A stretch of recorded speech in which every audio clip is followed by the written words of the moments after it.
अवधूत चिंतन श्री गुरुदेव दत्त श्री स्वामी समर्थ महाराज की जय। स्वामी दत्त सेवा या चॅनलवर तुम्हा सर्वांचे खूप खूप स्वागत।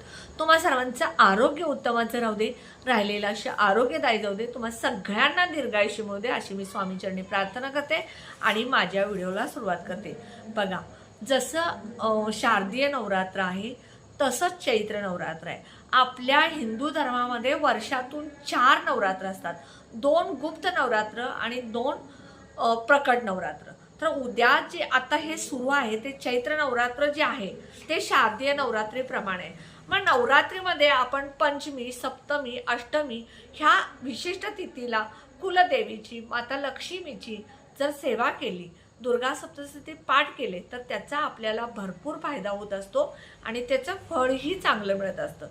आता उद्या 23 मार्च 2026 चैत्र पंचमी, आणि चैत्र पंचमीला प्रत्येक महिन्याला आपल्याला पंचमी येत असते आणि प्रत्येक महिन्याला पंचमीला आपण मुलांच्या प्रगतीसाठी मुलांकडून सरस्वती मंत्र म्हणून घेत असतो, म्हणून घ्यायचा आहे। आणि जिभेवरती दर्भाची काठी किंवा सोन्याच्या एखाद्या वस्तूनं मधात बुडवून ऐम लिहायचं। त्यामुळं काय होईल, मुलांची जीभ जी आहे ती अडखळत असेल किंवा अस्पष्ट बोलत असतील किंवा उच्चार जे आहेत ते अस्पष्ट असतील किंवा त्यांच्या वाणीतून चांगल्या गोष्टी घडण्यासाठी ही गोष्ट आपल्याला ह्या दिवशी करायची आहे। आता उद्या आपल्याला दुर्गा सप्तशतीचा पाठ आवर्जून करायचा आहे। मग तुम्हाला सांगू, 9 पाठ करणं शक्य नसेल तर बघा, प्रत्येकाला दररोज 9 दिवस नवरात्री, चैत्र नवरात्रीमध्ये दुर्गा सप्तशतीचे पाठ करणं शक्य नसेल तर तुम्ही काय करायचं, पंचमी, अष्टमी, सप्तमी ह्याला 2-2 पाठ किंवा 3-3 केले तरी होतात। सकाळी एक करायचा, दुपारी करायचा, संध्याकाळी एक करायचा, असं करू शकता। नसेल तर तुम्ही एक तरी ह्या दिवशी करायचा पाठ, सप्तमीला, पंचमीला, अष्टमीला एक तरी पाठ करायचा दुर्गा सप्तशतीचा संपूर्ण। ह्याचं फळ तुम्हाला देवी माता आवर्जून नक्कीच देत असते। आता ही जी सेवा आहे ही आपण स्त्रियांनी करायची आहे, घरातल्या स्त्रियांनी। मग ह्यात विधवा असतील, मुली असतील, कुमारिका असतील, सौभाग्य असतील, कुठल्याही स्त्री करू शकतात, ह्याला विधवा वगैरे असं काही नाहीये। दुसरी गोष्ट, जर तुम्हाला मासिक धर्म असेल तर ही सेवा तुमच्या घरातील पतीकडून किंवा मुलाकडून करून घेऊ शकता, असं काही नाहीये। पण ही सेवा तुम्ही उद्या नक्की करून घ्या। आता बघा, उद्या काय करायचंय, मुलांना देवघरामध्ये बसवायचंय आणि सरस्वती मंत्र त्यांना म्हणायला लावायचंय।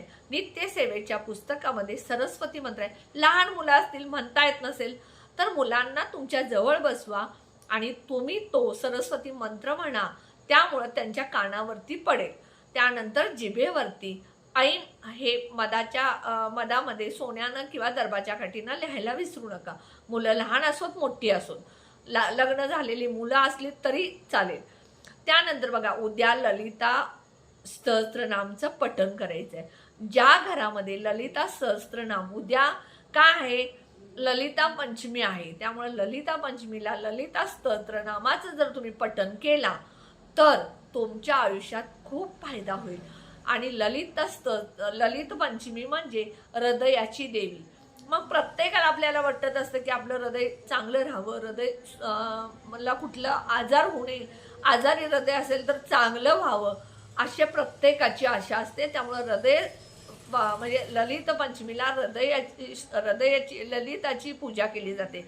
तर ह्या दिवशी ललिता देवीची पूजा करायची। ती पूजा करत असताना आपल्याला हृदयाची पूजा केल्याचं पुण्य मिळत असतं। आता या दिवशी बघा, ललिता सहस्त्रनामाचं पठण नक्की करायचंय आणि हे करत असताना ललिता सहस्त्रनाम वाचत असताना तुम्ही माता लक्ष्मीची मूर्ती असू दे, कुलदेवीचा टाक असू दे, श्रीयंत्र असू दे, यावरती आवर्जून कुंकुमार्चन करायला विसरू नका।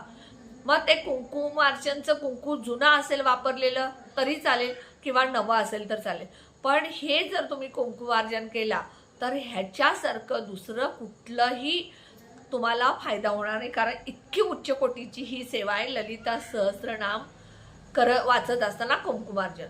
आता हे तर तुम्हाला उद्या करायचंच आहे आणि कुंकुमार्चन करणं सप्तमीला, पंचमीला, अष्टमीला अतिशय महत्त्वाचं असतं। ही सेवा तुम्ही आवर्जून प्रत्येक महिन्याला पंचमी, सप्तमी, अष्टमीला आवर्जून करत जावा, त्याचा फायदा होईल। त्यानंतर बघा, उद्या महालक्ष्मी अष्टकम वाचा, श्री सूक्त वाचा, कुलदेवीचा तुमचा मंत्र असेल तो तुम्ही म्हणा. त्यानंतर तुम्हाला काय करायचं आहे, कुलदेवीची जास्तीत जास्त सेवा करायची आहे, कुलदेवीची ओटी भरायची आहे. ओटी भरत असताना तुम्ही काय करायचं, एखादं ब्लाऊज पीस घ्या, चांगल्या पद्धतीचं घ्या. तुम्ही साडी स्वतःला घ्यायला गेला, स्वतःला कपडे घ्यायला गेला तर 5,000 आणि 4,000चे खर्च करता, आणि देवीला घ्यायला गेला तर 15-20 रुपयाचं घेता. असं अजिबात करू नका.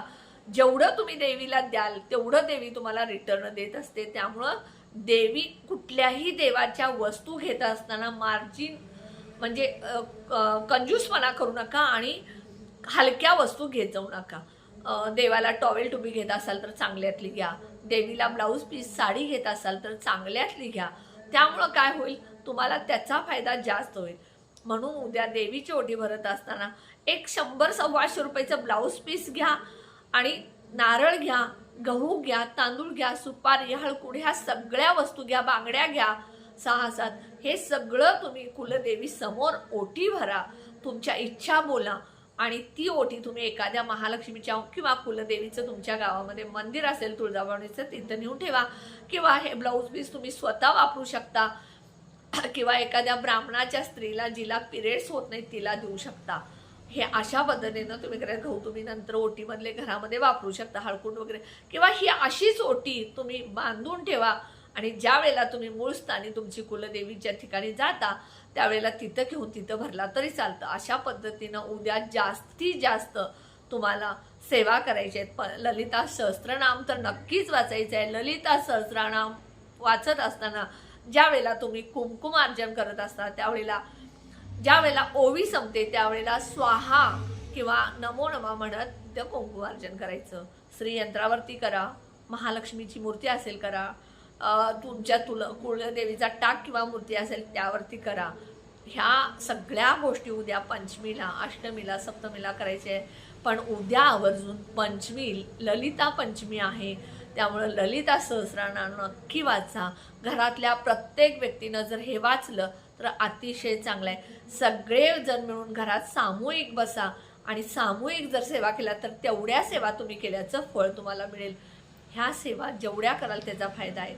आणि कुलदैवताची सेवा तुम्ही जर केली तर त्याचा फायदा तुम्हाला भरपूर होईल. दुर्गा सप्तशतीचा पाठ करायला अजिबात विसरू नका. कारण दुर्गा सप्तशतीचा पाठ केला तर आपल्याला कुलदेवीचा भरभरून आशीर्वाद मिळत असतो. समजा तुम्हाला दुर्गा सप्तशतीचा पाठ करणं शक्य नसेल तर सिद्धकुंजिका स्तोत्र वाचा, त्याचंही फळ मिळेल. पण सिद्धकुंजिका स्तोत्र वाचा ह्याचा अर्थ असं नाही की दुर्गा सप्तशतीचा पाठ नाही केला तर चालेल. ज्यांना शक्य नाही त्यांनीच फक्त करा, पण दुर्गा सप्तशतीचा पाठ करायला आवर्जून करा आणि विसरू नका. ह्याची सेवा संपूर्ण होईल. जास्तीत जास्त कुलदेवीची, महालक्ष्मीची उद्या सप्तमीला, अष्टमीला सेवा करा, त्याचं फळ नक्की मिळेल. उद्या मुलांच्या जिभेवरती ऐम काढायला विसरू नका. मी थंबनेलवरती ऐम कसं आहे हे नक्की देते आणि डिस्क्रिप्शन बॉक्समध्ये सुद्धा मी ऐम देते. व्हिडिओ कसा वाटला नक्की कमेंट बॉक्समध्ये सांगा. व्हिडिओला जास्तीत जास्त शेअर करा, लाईक करा, ऑल बटनला क्लिक करा. त्यामुळे माझे छोटे छोटे उपाय सेवा तोडगे करतील. आणि सगळ्यात महत्त्वाचं, सगळ्यांना तुम्ही व्हिडिओ शेअर करा. मित्र, मैत्रिणी, नातेवाईक, शेजारी, त्यांच्याही मुलांची प्रगती होईल. ललिता सहस्त्रनामांची पूजा होईल. जेवढ्या तुम्ही लोकांना शेअर कराल, जेवढ्या लोकांना सांगाल तेवढ्या लोकांचा तुम्हाला फायदा होईल आणि त्याचा आशीर्वाद मिळेल. श्री स्वामी समर्थ.